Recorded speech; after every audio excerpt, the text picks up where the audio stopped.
أعوذ بالله من الشيطان الرجيم. بسم الله الرحمن الرحيم.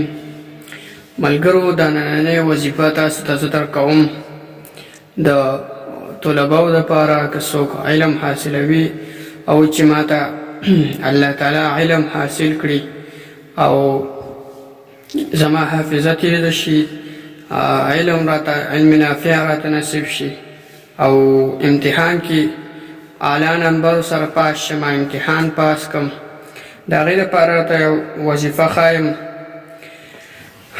دا یو څو نومونه یې د الله تعالی داسې انداز سره به وایي څنګه چې ورته زه ویم: یا علیم تعلمت بالعلم والعلم في علمك یا علیم.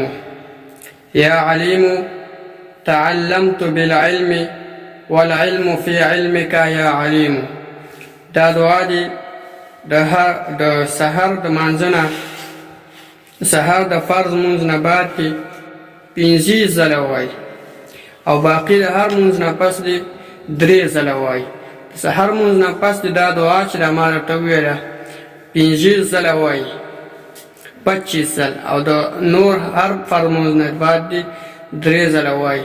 دا دعا ده، دا دعا چې وایي انشاءالله علم نافع به ورته الله نصیب کوي او دې سره به امتحاناتو کې هم اعلی نمبر سره پاس کیږي.